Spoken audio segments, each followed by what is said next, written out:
오늘 하나님의 말씀은 야고보서 1장 5절부터 8절의 말씀입니다. 가지고 계신 성경책들을 찾아서 우리 같이 말씀을 읽겠습니다. 너희 중에 누구든지 지혜가 부족하거든 모든 사람에게 후히 주시고 꾸짖지 아니하시는 하나님께 구하라. 그리하면 주시리라. 오직 믿음으로 구하고 조금도 의심하지 말라. 의심하는 자는 마치 바람에 밀려 요동하는 바다 물결 같으니 이런 사람은 무엇이든지 주께 얻기를 생각하지 말라. 두 마음을 품어 모든 일에 정함이 없는 자로다. 아멘. 여러분, 야고보서 두 번째 시간입니다. 우리는 지난주에 믿음을 해석하는 능력이다 라는 말씀을 나누었습니다. 내 삶에 주어지는 수많은 상황들을 어떻게 해석할 것인가, 있는 그대로 받아들이는 것이 아니라 하나님께 물으며 해석하는 것, 이것이 그리스도인의 모습이고 성도의 삶이다, 이것이 믿음이다 라는 것에 대해서 말씀을 나눴습니다. 오늘부터 부르는 5절 이하의 말씀은요, 그렇다면 어떻게 해석해야 되는가, 방법, 하우에 대해서 이야기하려고 합니다. 오늘 본문을 읽으면서 제 눈에 들어온 한 가지 단어가 있습니다. 그 단어는 바로 부족이라는 단어입니다.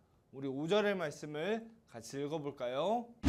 너희 중에 누군지 지혜가 부족하거든 모든 사람에게 후히 주시고 꾸짖지 아니하시는 하나님께 구하라.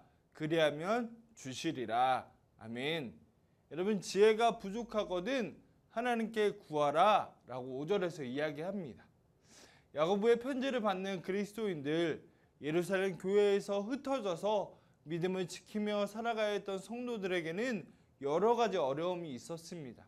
개인적인 어려움들, 신앙적인 어려움들이 그들이 가지고 있었던 그들의 상황이었습니다. 우리가 지난주에 살펴본 말씀이죠. 그럼 문제가 무엇일까요?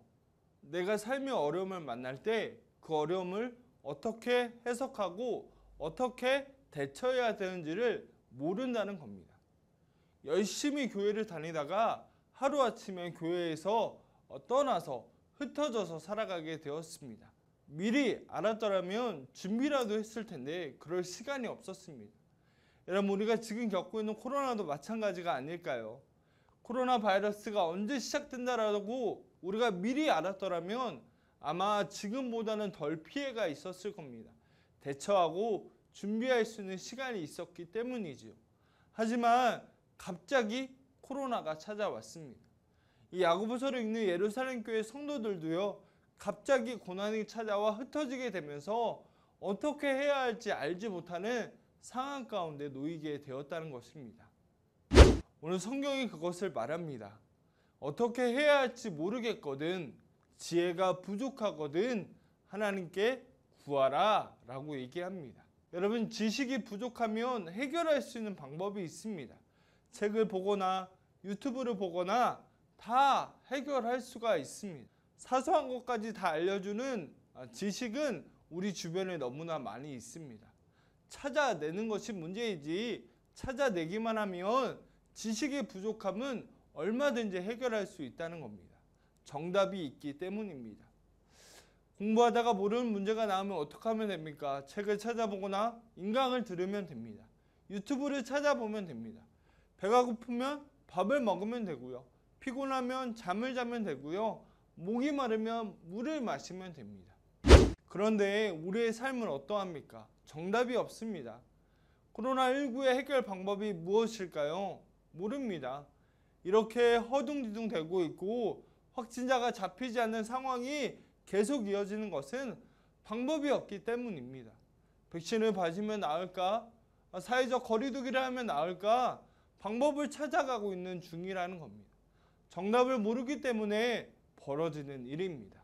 여러분, 우리의 삶도 마찬가지입니다. 사람마다 겪는 어려움과 삶의 고민의 무게는 다 다릅니다.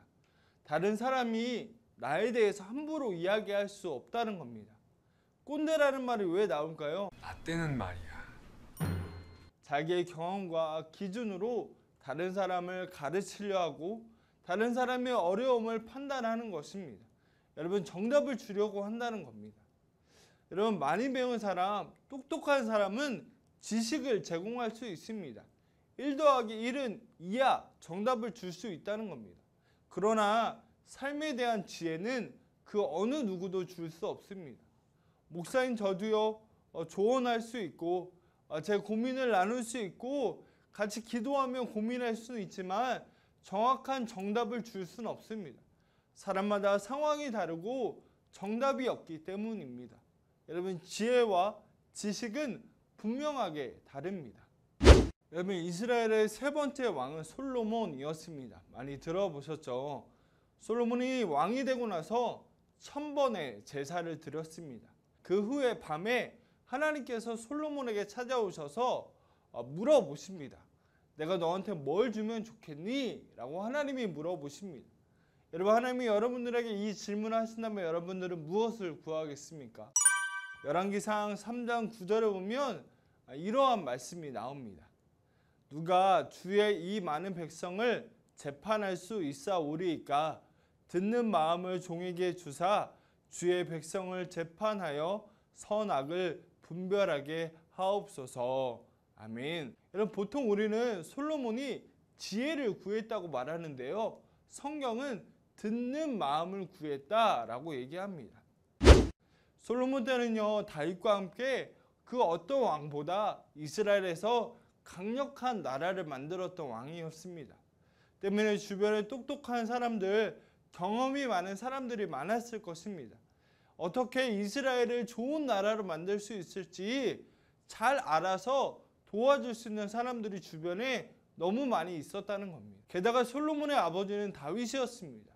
솔로몬은요, 옆에서 가장 가까이에서 다윗 왕이 어떻게 나라를 다스렸는지를 보았던 사람입니다. 그러나 솔로몬이 구한 것은요, 이러한 지식이 아니었습니다. 사람의 지식이 아니라 지혜를 구했다는 겁니다. 하나님의 뜻이 무엇인지 들을 수 있는 마음을 하나님께 구했다는 겁니다. 사람의 지식과 방법이 아니라 하나님의 방법을 들을 수 있게 해달라고, 그것이 내가 원하는 한 가지라고 하나님께 구했다는 겁니다. 솔로몬이 구했던 듣는 마음이 바로 지혜였다라는 겁니다. 잠언 9장 10절은 말합니다. 여호와를 경외하는 것이 지혜의 근본이요 거룩하신 자를 아는 것이 명철이니라. 아멘. 여러분, 지혜의 근본이신 하나님을 경외하는 것, 이것이 우리 그리스도인들의 모습이 되어야 함을 말합니다. 하나님의 뜻을 구하는 것, 하나님 앞에 나아가는 것, 이것이 지혜라는 것입니다. 하나님, 나라의 신하들은 이렇게 하라고 이야기합니다. 내가 경험해 보았고 내가 본 방법은 이것입니다.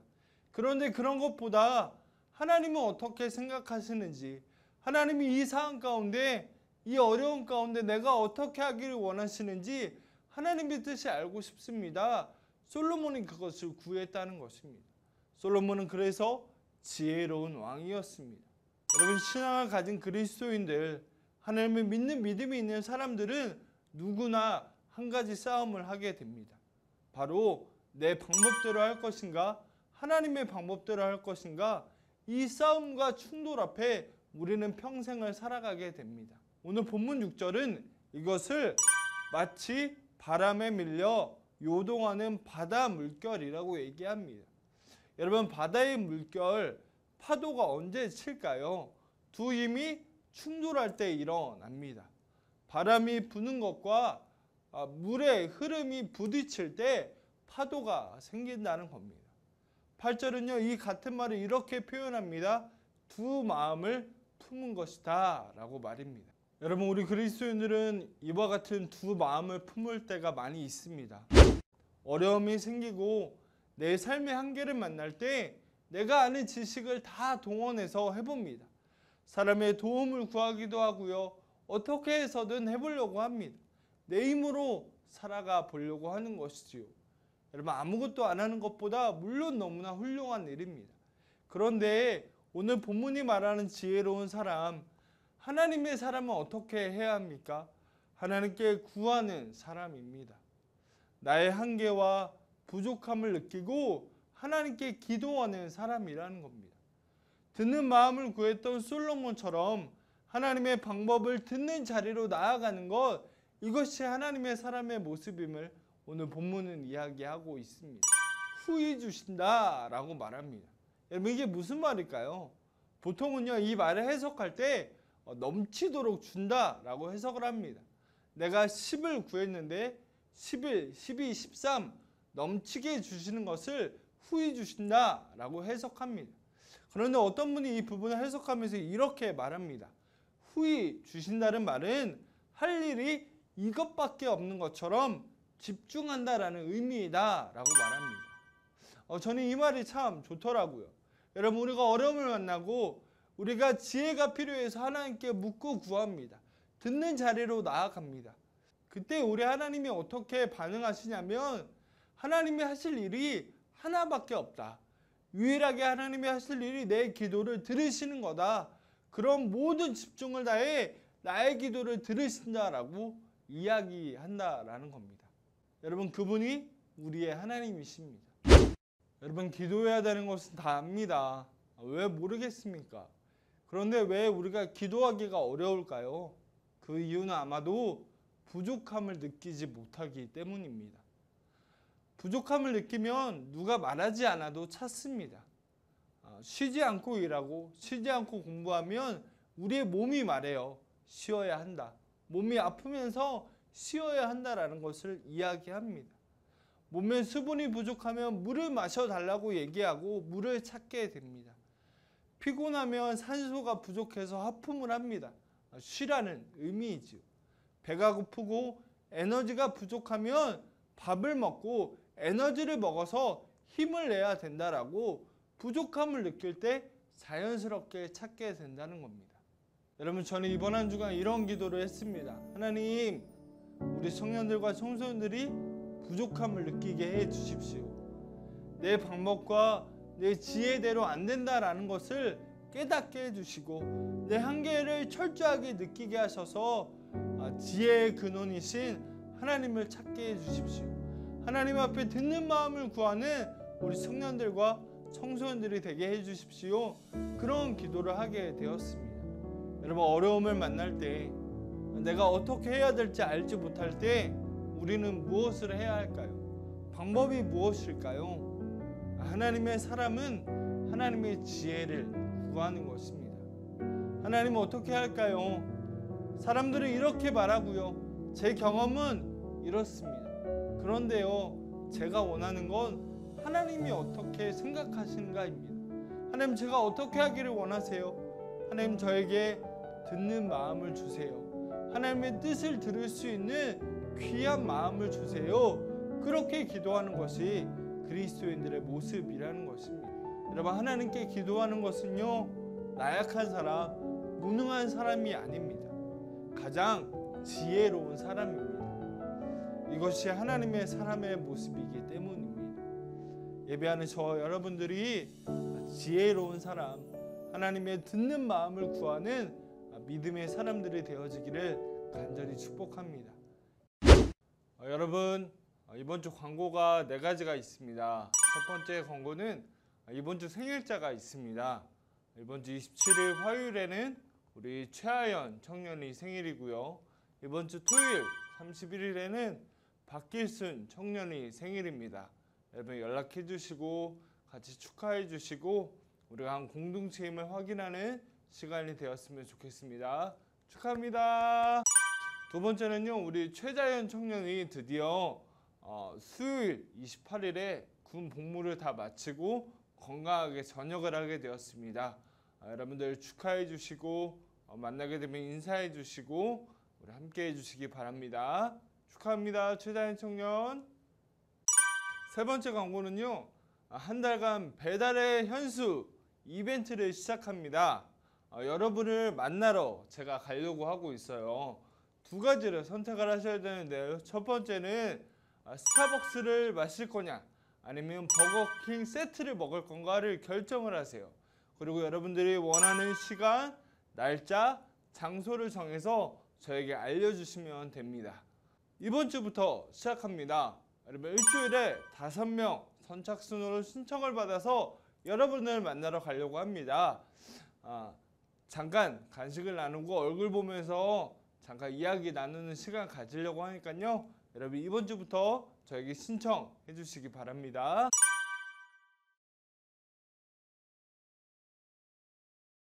마지막 네 번째는요. 다음 주 성경 봉독 신청자를 받습니다. 우리 한 주 한 주 온라인으로 예배드리면서 성경 말씀을 영상으로 혹은 음성만이라도 내가 읽어보고 싶다, 예배에 함께하고 싶다라는 청년들이 있다면, 청소년들이 있다면 여러분 신청해 주시기 바랍니다. 고맙습니다. 다음 주에 또 만나요. 안녕.